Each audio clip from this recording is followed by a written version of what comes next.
everyone, this is Srishal here. Welcome to the conversation. Our guest for today has represented India in the 2002 Under-19 Cricket World Cup. He has played the IPL for 4 seasons for teams like the Rajasthan Royals and Kings 11 Punjab. He also won the Man of the Series award for his heroics in the 2011 IPL. Over his decade-long career, he has played for prestigious teams like the India Blue, Mumbai, and Himachal Pradesh. With the quest to wear the India jersey again, he continues to push his limits every single day. I'm talking about none other than Paul Walthat. Hi, Paul. Hi, Srishil. Thanks for the How are introduction. you? How are you? I'm good. It's a pity we couldn't connect on Sunday, Yeah, but yeah, obviously Zoom had some other plans. Zoom had, yes, exactly. Means we were all set to have a conversation, but Zoom, Yeah, how's the lockdown anything. No way. Let's go. yeah, how's the lockdown treating you? Lockdown has been obviously a very new and a very novel thing for all of us because it's a completely unprecedented challenge for each one of us. It's a daily challenge which I'm sure not just me, not just you, but all the kids around, everyone around us, daily adapting to the new challenges we are faced with COVID, and we all coming from Mumbai, which is a hot zone. So you need to follow the guidelines of the government. You need to be strict in not only in your health but also be taking care of people around you. So Exactly.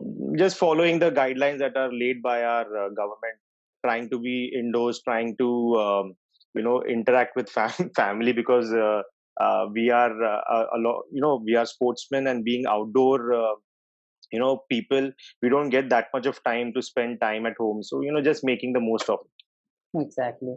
This must be a much needed break for you. it. Yeah, kind of, but this thing has stretched a bit too much. A small break would have when, been okay, but when was the last time you were at home for such a long period? a few years ago, I had my ACL done on my left knee, ACL reconstruction on my left knee. So that kept me out of action for about 3 or 4 months. But yeah, complete bed rest for about 3 or 4 weeks was the last that I can remember. Oh, But other than that, you can't challenge nature. Nature has its final word. sure. So, Paul, take us back to when you started playing cricket and why cricket? Why cricket? Probably because I thought, or I rather, I believed I was good in it.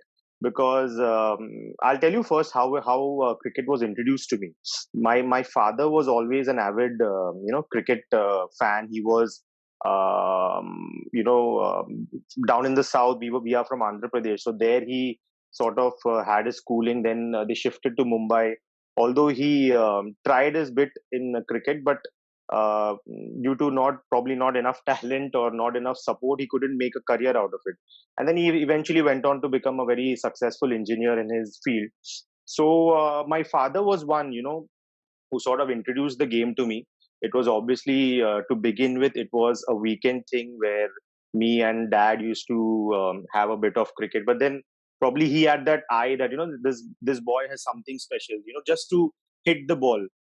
Cricket batting is all about first connection. So probably that ticked a box somewhere that probably this boy has some sort of a hand-eye coordination when it comes to batting. Then whenever we used to play in our society or in our school, I used to always be tipped against elder guys, and they sort of used to come and tell dad ki uncle isko out karna bahut mushkil hai, ye out hota nahi hai. So probably that somewhere dad felt that he has something in cricket, and then he introduced me to a summer camp in my school, Don Bosco Borivali. And from there I got picked as the best sports person of that camp. And then gradually I promoted to under 14 Mumbai, then under 16, and then then I it was very clear that he's going to pick cricket as a career. Okay. So, when did you start formal training in an academy? uh, as I said, I was introduced to a summer camp. I must have been about 9 or 10 years. I Okay. was lucky that I had very good coaches at my school, Don Bosco Borivali. where they sort of introduced coaches who back then used to play A division or B division local cricket. So it was not, a lot of, how you say, not of bunkers wasn't there. It was a lot of serious stuff, a lot of good stuff that we were taught.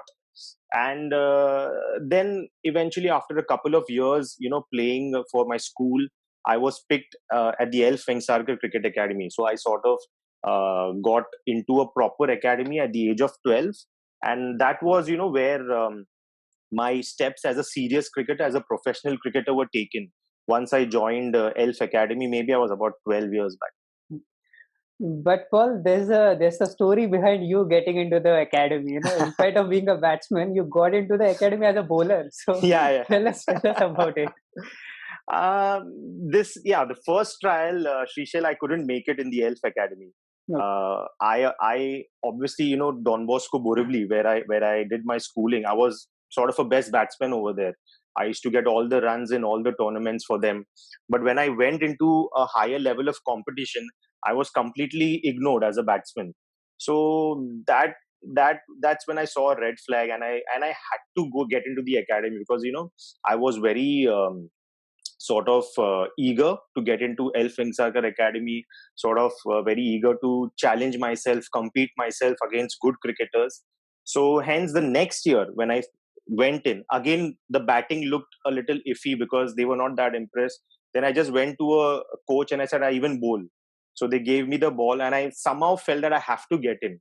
So and that day I happened to bowl some good outswingers in the nets, and I was picked as a bowler the first year.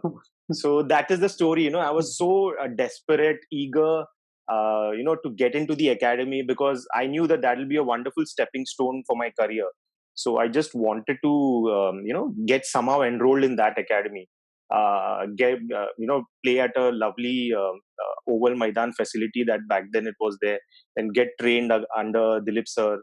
So I just was so eager and desperate that I just picked up the ball, and I was lucky that day that I remember Balwinder Singh Sandhu was the bowling selector on that day. So he somehow liked my action, liked the outswingers that I bowled, and I just happened to get picked into the academy as a fast bowler. Okay. You remember your first match? What age group you uh, played? if I'm not wrong, it was an under 12 game that I happened to play for Bosco Boys, it was a very low scoring game. I think we scored 85 and the opposition were bundled out for 65. If I'm not mistaken, that was my first proper cricket match. Okay. Paul, after joining the Elf Vengsarkar Academy, your cricketing career must have taken a big turn. Mhm. How different was it? How different was your journey after joining the academy? Look, Srishal, for a cricketer, we used to practice in my school back then and on artificial wickets. So, the turf pitch was a completely new challenge for me once I got myself enrolled in Elf Academy. And probably that was one thing that I was looking for, to practice on good turf pitches. Because, having played all my initial 2 or 3 or 4 years on matting pitches in my school, I somehow wanted to, because I used to always hear from our coaches in school that, it's very tough, it's very difficult, it's a different game altogether once you go on a turf pitch. So these kind of things, attracted me to the academy. And once I went into the academy, I was thrown into the pool where we competed with almost the best cricketers of my age group. So there were about 30 or 40 good cricketers. So then, there are a lot of learnings from your coaches, from your competitors, from everywhere. You just sort of each and every day, when I used to go back from the academy, there was something new that I learned. Paul, I ask you this because generally I'm also a coach. I see a transition from a beginner player when he's just playing at a normal academy and going to a bigger setup. He tends to get a bit nervous. So was it similar to your Yeah, feelings? absolutely. Because Srishal, I was in a school which was always very well known for football and hockey. So back then, I had two challenges. Firstly, to convince our principal that we have a serious cricket team, so that he doesn't make us just a dummy team, and he sort of participates in the inter-school tournaments where good cricketers get an opportunity, get a platform to get picked. And the second thing was being accepted by the cricket community, because coming from Borivali, back then cricket was only known to be played in the Dadar Maidans or in the South Bombay Maidans. So there were many a times where I was asked by coaches, from which school do you belong? So when I replied Don Bosco Borivali, I used to get a very reply that Are, what are you doing in cricket? You should be playing hockey or football. So that kind of a challenge I always face. But coming back to your question, my coach back then, the initial years, Jayesh Dadarkar, he was very instrumental, in sort of preparing us that you all will face this kind of a challenge once you go and compete at a higher level in Mumbai itself. So be ready for it. So once when I face these kind of challenges, nervousness, yes, it'll always be there when you're facing, say, the best bowler of that age group, or you're bowling to a best batsman in that age group. But somehow, somewhere down there, the eagerness to succeed, that pulls you out of it. So Paul, and then the journey started. The under 14 Mumbai team, 16. Probably you are one of the very few players who have played for all the age groups. Yeah, right? Under absolutely. 14, 16, 19, and I think under 22. Yeah, I played every age group, under 23, and then the Ranji Trophy. Okay, great. So Paul, in 2002, you played the under 19 World Cup. How was it? Must be a dream come true for you. It was before. If just one thought came to my head. I remember, since obviously you're a badminton coach and I'm addressing badminton guys here. I remember one story where I was probably in the sixth or seventh, and we sort of had these inter-class competitions of badminton. And somehow, being from a cricket background, having played the sport for 3 or 4 years, I was sort of fitter than my classmates, and I happened to beat them very convincingly. I won the inter-class championship, and the next day, suddenly, our PT sir comes to my class, picks me up, and he tells me that the next day there is a inter-school badminton tournament which you are participating. You're representing Don Bosco, and it's at CCI, the Cricket Club of India. Okay. And I said, sir, this is okay at Don Bosco. How will I go and compete with those guys? I've never played on a indoor court. I've done nothing of that. They're like, don't worry, you're a cricketer, now you'll manage. Achha. So, anyways, the next day, my mom, she was a very an avid badminton fan. She took me to the Brabant Stadium. I got myself a nice crisp pair of shorts and t-shirt, wristband, everything good to go. I see my name in the draw. It was against, I don't know, I don't even remember the name. Once I entered the court, the opposite guy was a little hefty. So I thought, in my head, I'll isko to hara dunga. And before, just before play, there were about 20 or 30 boys that just lined up. And before it hit me that, boss, this is like the number one that I'm playing against. And, Shrishel, I should tell you that boy gave me a thorough beating. I probably must have scored about 1 or 2 points. And my mom must have been really embarrassed that. So, coming to it, it's a really tough sport, badminton. And, respect to all of you guys, because me having played that sport, I know how tough it is. So Paul, I was asking how was the journey about the World Cup, getting selected for 2002, I was sort of a Ranji probable by then. I was 17 by then, 17, 18 years. So I was always knocking on the doors of the Mumbai Ranji team. And then the BCCI, they had this inter-zonal cricket academy tournament where I was picked from, obviously, the West Zone Academy. And against North Zone Cricket Academy, I happened to score 111. And it was a very, entertaining knock, if I could put, and a very putting my name there. So the selectors I probably caught the eye of the selectors, and then I was drafted into the India under 19 province. And again, a few strong performances in the camp got me in the final squad for the 2002 World Cup, which was in New Zealand. Yeah. Okay. So Paul, during the World Cup, you suffered a career-threatening eye injury. playing against Bangladesh. So take us Yeah. through that. How did it happen? This was like the third match, and I think it was at Christchurch. We were playing Bangladesh, and it was we saw that it was sort of an underprepared pitch. I don't know for what reason we felt that it was a little underprepared for World Cup standards, and I think Parthiv Patel lost the toss. We were put into bat, and we lost a couple of quick wickets. I think Parthiv got out, and I think along with me Bisla got out, who came in at number 3. And then I was batting. I was batting around about 10 or 6 runs. I don't remember. And a ball just popped up from short of length.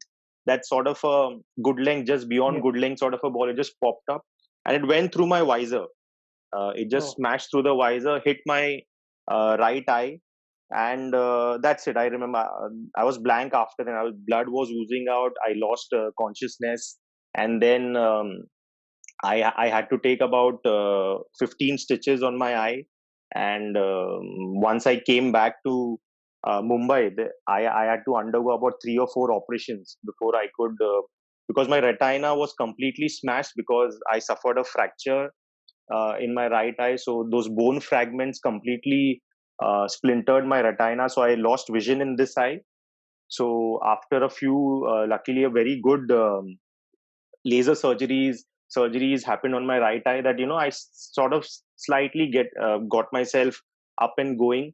This almost must have taken a year and a half for me to again come back to proper batting, proper cricketing activities. So this was one of episode. If I could erase from my life, I would pick this one. what was the impact of it, Paul, on your career?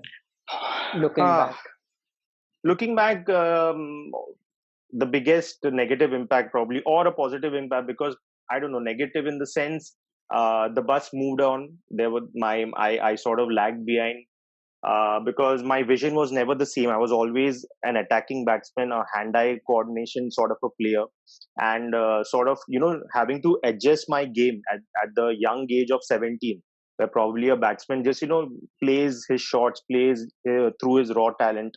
So I sort of had to change my complete game. So as sport, especially in Mumbai, it's very cruel. No, cricket in Mumbai is very cruel. You're not going to get second or third opportunities. So the bus sort of moved on, but I sort of wanted to see myself succeed. So had a lot of hardships. There were many a times I just came out of net sessions because I couldn't see the ball. So there were these episodes. Obviously, I used to be in tears many a times, but my friends, my family, and just the eagerness to see myself succeed one day sort of pulled me through. And the positive, some sort of positive impact that this had on me, it made me very mentally strong, that it can't get worse than this. So that always, I pulled motivation out of it, pulled confidence out of it. But Paul, as a sportsman, I would say 16 years or passing after 10th, is a significant part of our sporting career. You have to either choose academics, because 10th ke baad kya karna hai, or you have to But choose sports. So, and you got injured at that very moment, 16, hmm, 17. yeah. So, did it ever cross your mind कि यार uh, खेलना चाहिए या नहीं खेलना चाहिए? at that time, no, because I had made up my mind that this is the career. So that drive was so strong, and Shrishal, I had that belief in me, that I could, graduate to higher levels in my sport.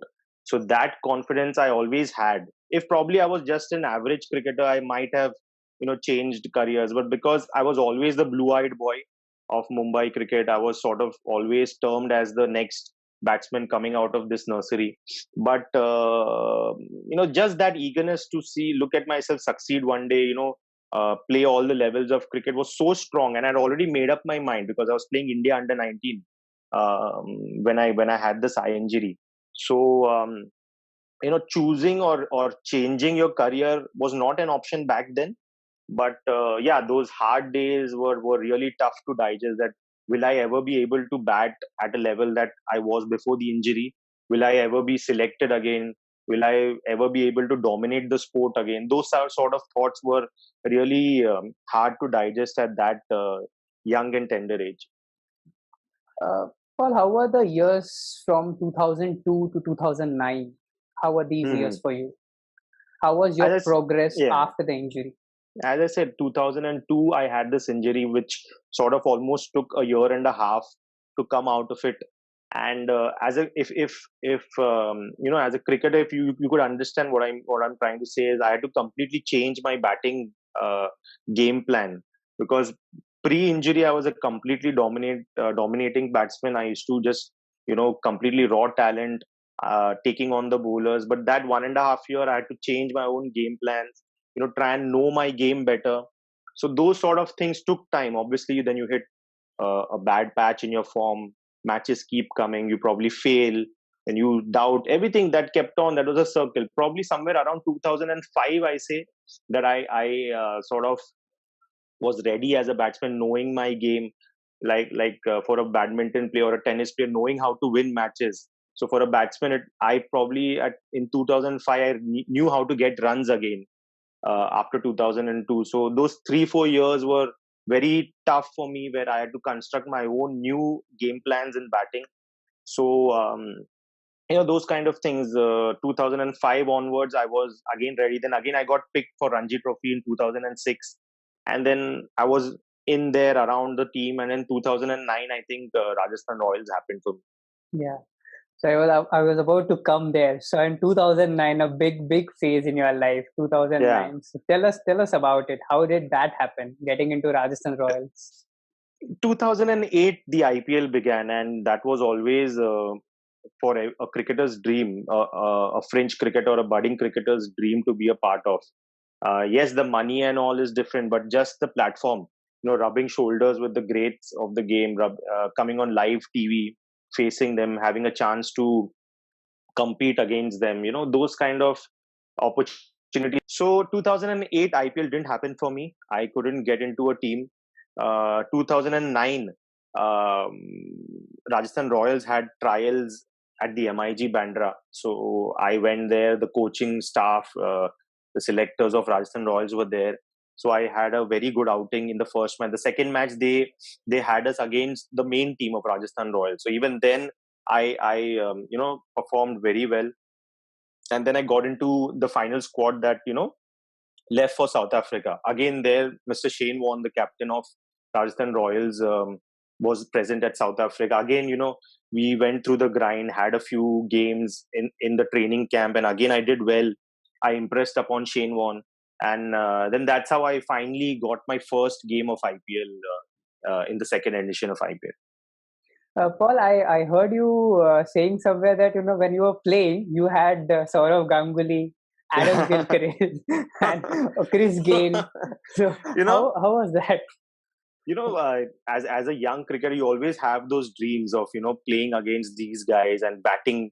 There were many times I used to partner Sachin Tendulkar in my dreams, but then actually being on that platform, it was frightening. I don't know, I had those performance fears, or I don't know, anxiety. And then just having those great cricketers that you've seen on TV, dreamt of rubbing shoulders, they're suddenly around you, they're looking at you, so you feel some sort of out of place sort of a feeling. And then also the live crowd, 50,000 people yelling and screaming at the stadium didn't help either. And then having that fear, live audience all over the world, they are watching you. Are you batting well? What are the commentators talking about you? Are they saying you're completely out of place? Do you belong here? So those kind of thoughts just took the better of me in that edition. I couldn't focus on the job at hand, and the two games just came and went past. I scored I hardly got runs in those couple of games.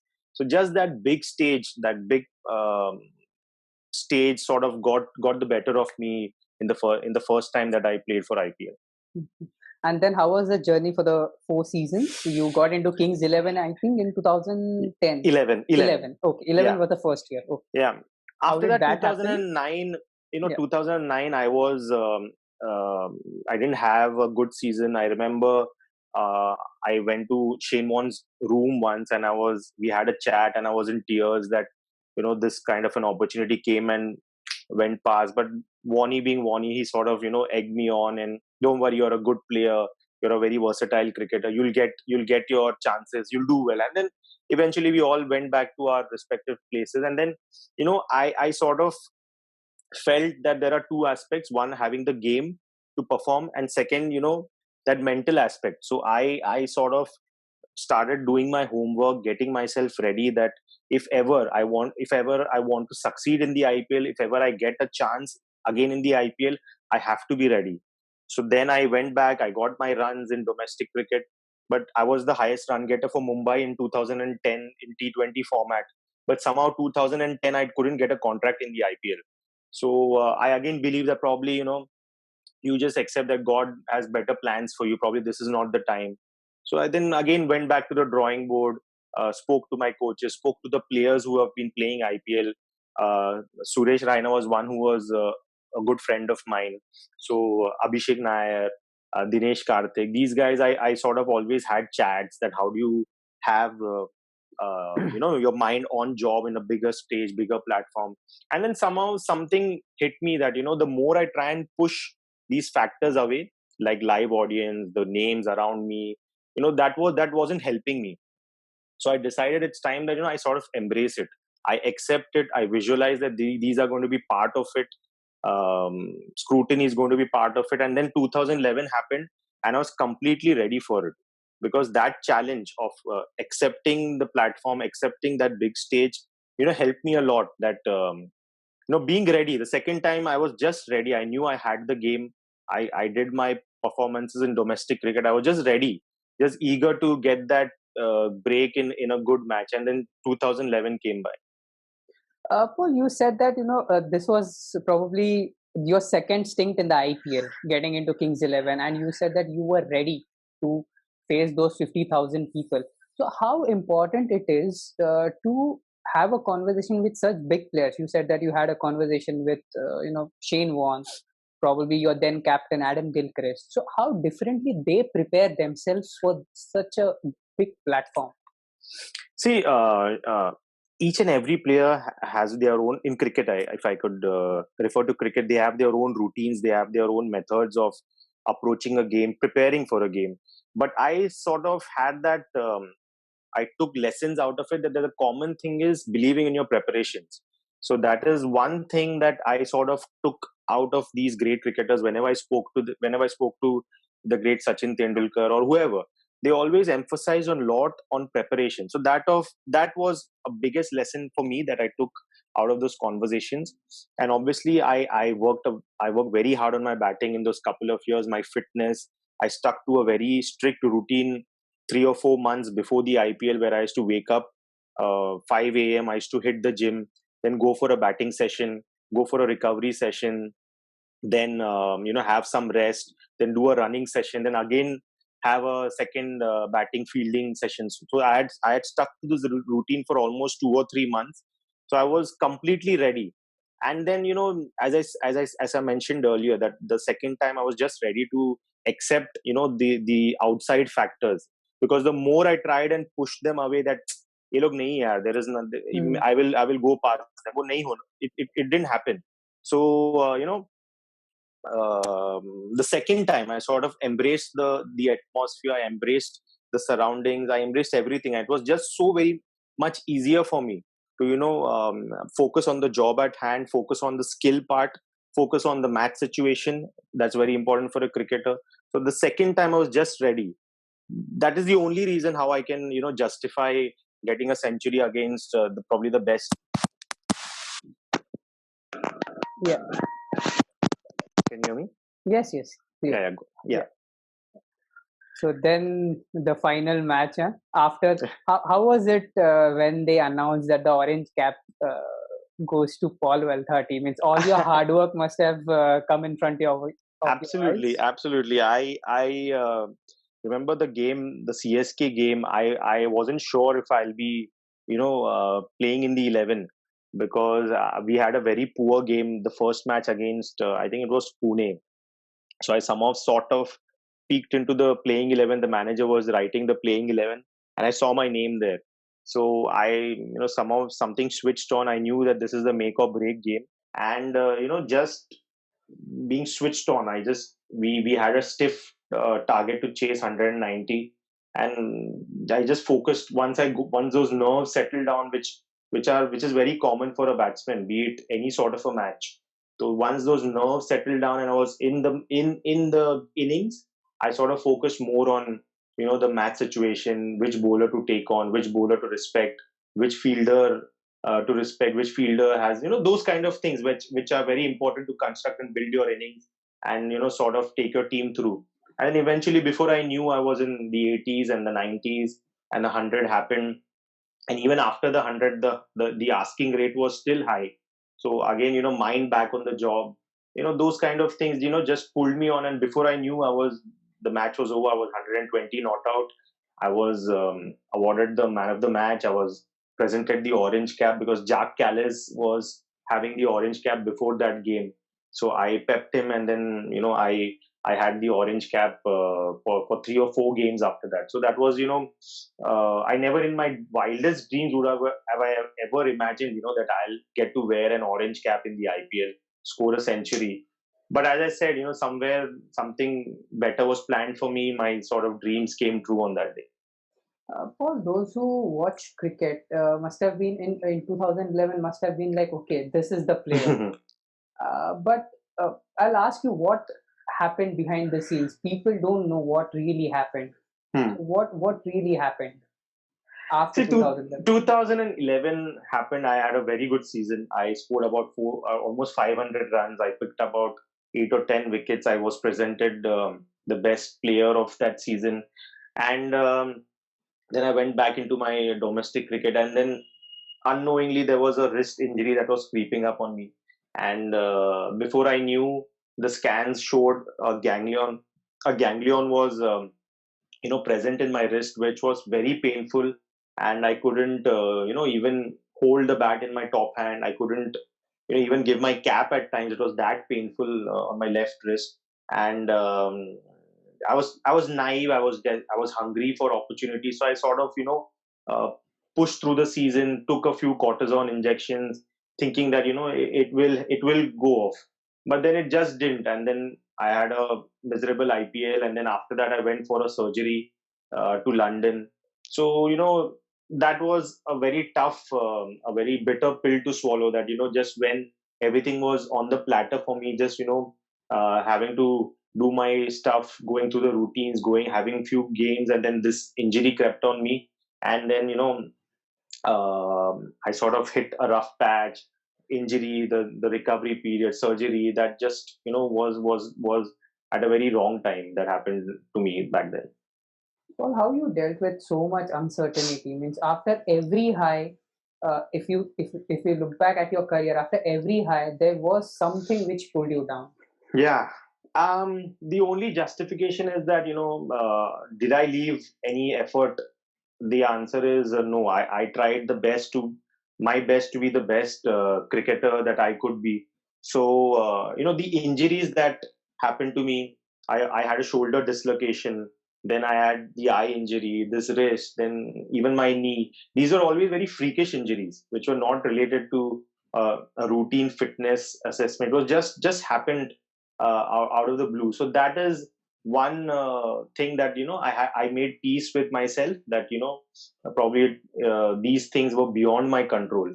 If I would have got injured because of a hamstring niggle or a glute strain or something that was related to fitness, I would I wouldn't be able to digest that. But these kind of injuries which are completely freakish, where I left a big gap in my visor and the ball sneaked through, I went to stop a ball and my right shoulder popped off. So these kind of things, they were beyond my control. So I just somehow I had to make peace with it, and that's what I did.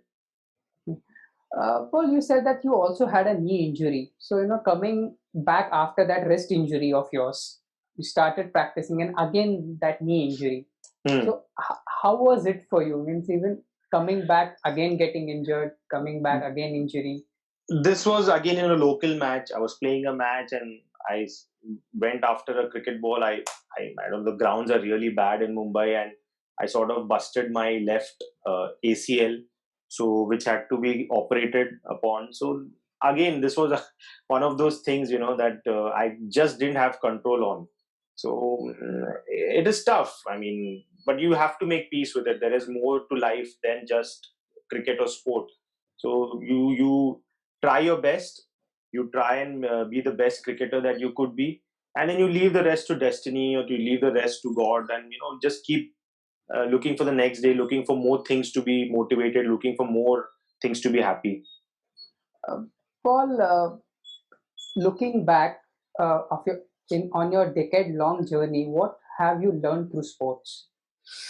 Sports is a very uncertain career. Sports makes you the man you are. Every day you see victory, you see defeat, you see ups, you see downs. But it is the best thing that probably a young guy can experience. Just the competition, the camaraderie amongst your teammates or with your competitors. It just helps you even in life. It just makes you, I feel sport just makes you, even our Prime Minister Narendra Modi did mention that uh, sport is a very important um, aspect of your life. I mean, sport teaches you so many things. For sportsmen, I feel that education, you might not make a career out of it, but it teaches so many things to you that you can use in sports. Likewise, sports, even if a guy who's not going to make sports his career, but he could learn so much out of sports, because where else, which career would see so many ups and downs, teaching you lessons each and every day of your life. Paul, you have played at the highest possible level for the country, also for the IPL. See, all sports, the preparation for all sports are the same. The pressure Absolutely. situations, the nervousness, Absolutely. getting on the ground, be it the court, be it the ground, everything is the same. It doesn't matter which sport you play. So, what will you tell to players here? How should be your preparation when you are going into a tournament or a match? Yeah, I as a cricketer, we always respect routines. You need to have your routines fixed. That will always help you to maintain that consistency. So you have your routines. You fix your routines where you, for a cricketer, like before a game, I hit the gym. I have my practice sessions. I need to have my fielding session. All those kind of routines. I have my fixed number of hours of sleep, my diet, everything changes. So those kind of routines will help you always, to remain consistent, to always be ready for a match. And then the second part comes, to be neutral to victory and defeat too, because you're going to be up and the next day you could be down. And likewise, if you're down, there's no reason why you cannot come up on the second day. So try and be neutral to the results. Be more focused on preparation. Be more focused on the process. That's all that I can suggest to a sportsman. There is no substitute for hard work. We all know that. You know it. I know it, and I'm sure all the kids know it, that there is absolutely no substitute for hard work. The more you work hard, the more results, or the more X factor is going to be with you, because somewhere out there, someone is working more harder than you. So if you lag behind, that guy is going to pip you in the race. So there is no substitute for hard work. If you're tired, there's always room for more. Well, how would you rate failures in sports? Because normally, when a player meets a failure, he feels that he came. It's my capacity is only this much. I can't go beyond that. And repeated failure makes a player feel that probably I might not go beyond this. So, how important was failure to you? See, failure and success, these are two results for a sportsman that he experiences every day. The first thing is having that belief in your own self, that are you that good? Are you that good enough to say, for a tennis player, become world number one, win a Grand Slam, or for a badminton player, win tournaments? For us, graduating to IPL or playing for India. So once you believe that you have that game, then all these things, you need to be neutral to defeat. You need to be neutral to losses. You need to accept them and probably take a lesson out of it, that I could have, for a cricketer, like, if cricketer, as we say, it's a one ball game. You could be batting beautifully, suddenly a good ball or a brilliant catch or a bad shot, and your day is ruined, your match is ruined. So we always, mention that cricket is a one ball game. You focus on each ball. And if you have a bad game, you sort of take some learnings out of it, that what you could have done better. Was it a loss of concentration? You need to focus on those kind of things rather than doubting yourself. Because once you have that belief that, boss, this is your career, you are good enough, you need to experience that journey. It's not going to be a bed of roses always. It's going to be very hard, because sports I feel is one of the toughest careers uh, a young boy or girl could pick. So just having, you know, taking lessons out of defeat, and then coming to victory part, not going over the top, not thinking that you are undefeatable, or you're not thinking you're invincible rather. You need to, as I said, we try and be as neutral to ups and downs as possible. Do you feel more and more young players should take up sport just to learn all these traits of life? Absolutely. If you see, back then, sports wasn't a part of our curriculum, but nowadays schools have sport a compulsory thing in their curriculum, where each and every kid is supposed to pick one sport. So everyone around, the top guys or whoever, they are realizing that sport teaches so much more to a person. He might not end up having a career out of sport, but just that learning of preparing that competition, facing defeat, enjoying your victory, that gives you so much of joy, so much of learnings each and every day. So I feel sport, yeah, the fitness part is obviously the biggest plus that you can take out of sport, but I think even the mental, it'll just make you a better person, I feel. You also have your own academy, Paul. So being a mentor to all the players, many players, I would say, what advice do you want to give someone who is a parent to those Hmm. players? That is something very important. Absolutely. See, look, this academy, I happen to be associated with it for the last couple of years. And ever since whenever I joined it, I made sure that the facilities, I bring them up, because suburban boys are still not finding good facilities as far as cricket is concerned. Not good pitches, not good coaches. So I sort of, tried my best to give them that sort of a platform. So that is why I joined this academy. I mentored cricketers. I still mentor cricketers who are not able to, break open that door somewhere, just making them aware of their game, making them aware of their shortcomings, or even their good points, and just those kind of things. Coming to your second part, the parent part, parents, I always mention to the parents that you need to be supportive of your kid. Please do not compare him with others. Please do not put added pressure on him, because he's obviously chosen a very difficult career as it is. He's going to see more down than up in his career. There are going to be more bad days in sport than good days. He's going to be knackered, tired when he comes home. So try and be as supportive, to your pupil, to your kid. Um, yes, but by all means, be strict. Make sure that he's disciplined.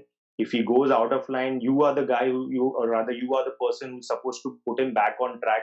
And I always advise parents not to be coaches of their kids, because somewhere even I'm a father, so I would always have a different sort of a yardstick for my own kid than the other kid. So it's best if you find hold of, get hold of a good coach, and then completely, submit your kid to him. And obviously you need to have that thinking capacity to get hold of a good coach, and then you give your kid to that coach. Let him work hard on him, just make sure that your kid wakes up every day with that zeal, zeal to work hard and accept defeat and success with as neutral mind a person could have. And any advice to budding players of any sport, means who Yeah. is willing to join a sport, and the second part would be a player who's playing and he's somewhere stuck between the state and the national level and finding a way forward. Hmm. See, for a sportsman, it's always this cliche that there is no substitute for hard work, which is absolutely true. I mean, there is absolutely no substitute for hard work. So as a sportsman, we need to work hard on Monday, Tuesday, Wednesday, again Monday, again, just keep working hard each and every day. There are no rest days. Listen to your body, obviously take care of your body.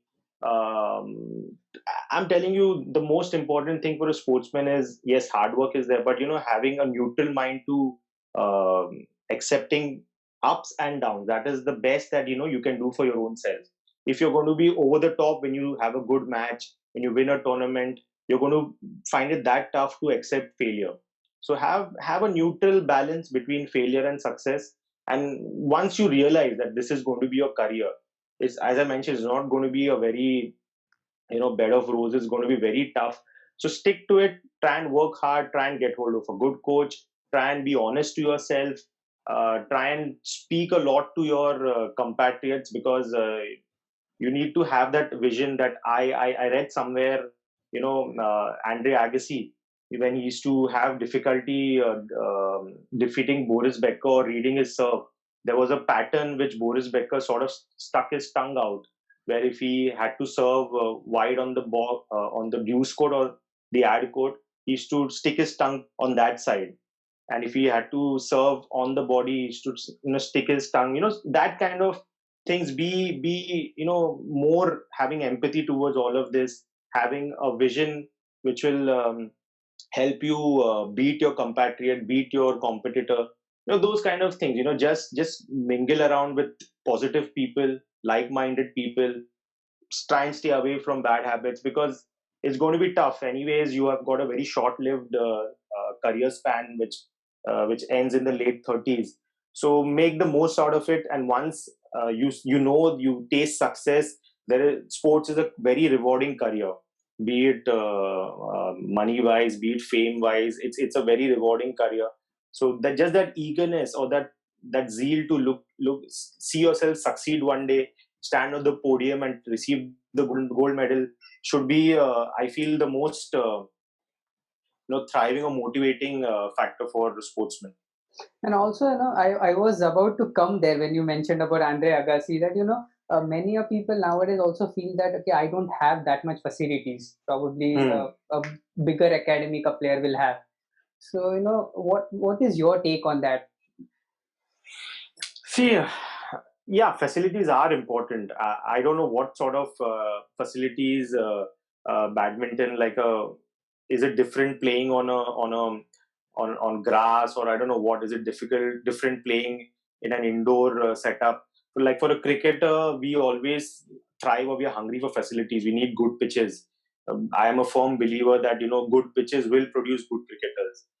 Yes, but there is no substitute for, there have been some extraordinary cricketers which have come from small town, where there were not good facilities, not good grounds. So if you have that thrive, you have that fighting spirit to push yourself through, you will always find a way. You will always find a way to come through. Wonderful. Paul, if you would allow, we'll just open up the chat box for some questions, and then we'll just yeah.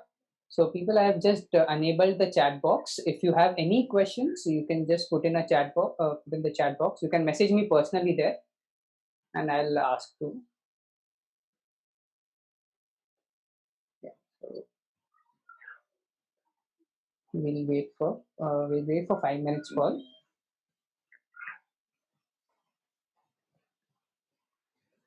So I would say, be it any sport. I mean, probably many of the badminton players would be here, but be it any sport, the pressure, the thought process is the same. Yeah. Cricket is also, yes, it's a team sport, but it's also an individual sport inside a team sport, because it's a one ball game. It's batsman versus bowler. So there is a lot of importance to individual statistics in cricket. So I am sure that you can relate to something out of this, where people might be able to use in their individual sport. Paul, there's a question. Was there any specific diet you followed? Back then, nutrition, we had our physios, our dietitian. Nowadays, so obviously the Indian cricket team captain Virat Kohli has, in his interviews, in his journey, or in his he has given a lot of importance to the diet change that he has from he became a vegan, I think, in 2016. That completely transformed his career. Even Novak Djokovic, I think he's gone on a gluten-free diet for ever since I know. So diet, nutrition is very important. You obviously, I followed a good diet where you a very basic diet which our physios used to monitor. No fried stuff, no sugar, no less of carbs, load bit of carbs before a game, those kind of things. Proteins after your workout or your matches, those kind of things where I always didn't have problems following. Paul Prakash is asking, who do you think is the best batsman and bowler in the world today, and why do you say so? Okay. All right. So best batsman today, without a doubt, has to be our Indian captain, because I think Kane Williamson comes a very close second. But just the way he bats, the way he strikes the ball, the way he has performed in all conditions, uh, in all formats, be it Test cricket, T20, One Day, be it the white ball or the red ball. Even in England, he went on to score 3 centuries, which he sort of struggled in the 2014 tour. So I think Mr. Virat Kohli obviously is the current best batsman. Best bowler, I have always been a Dale Steyn fan. So I feel Dale Steyn is on his way out, but if I have to push, I think Mitchell Stark and Bumrah, they are a very close call for the best bowler. Paul Chinmay is asking, how how do we have our daily motivation for giving our 100% every day during this quarantine, keeping in mind all the distractions? Yeah, in quarantine, look, it's a completely new thing. It's a completely novel thing for all of us. We've never faced this, so just hope that soon this virus is graceful enough to leave us away, and you can get back to your sport and enjoy your training, enjoy your competition, and motivation.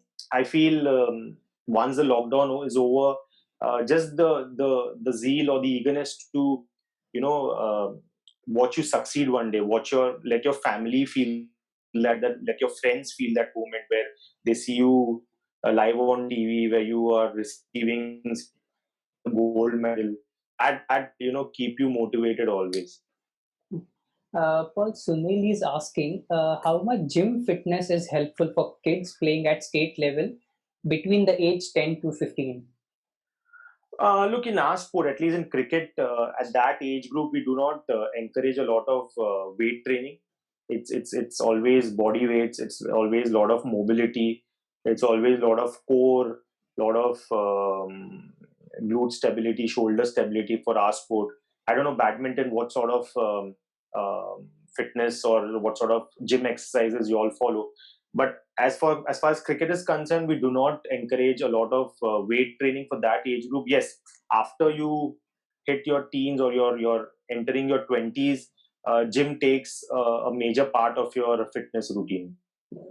I think to answer this question, I would say for a badminton player, normal gym fitness would be ideal, 10 to 15. Paul Samriddhi is asking, what advice should we give to ourselves when we have negative thoughts while playing? See, as I said, mind is a very funny thing. You cannot control the thought. So even if a negative thought comes, replace it with a positive thought.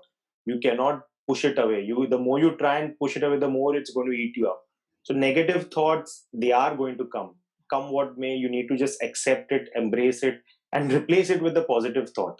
The more you're going to try and push it away, the more it will eat you up. Have a switch on, switch off sort of a routine where you switch off between points.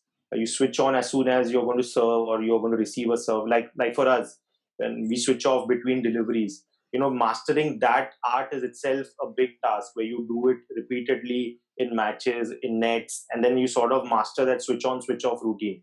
So if you have negative thoughts, you know, during a game, remember that the outside factors just don't matter at that time. All that matters is your opponent, or if you're playing doubles, your partner and the shuttlecock. Or I think that is the only suggestion that I could give. Wonderful, Paul. This was very nice answer. So, Paul, I think there are no more questions. Wait a second. I'll Perfect. check. Yes, Paul. Yeah.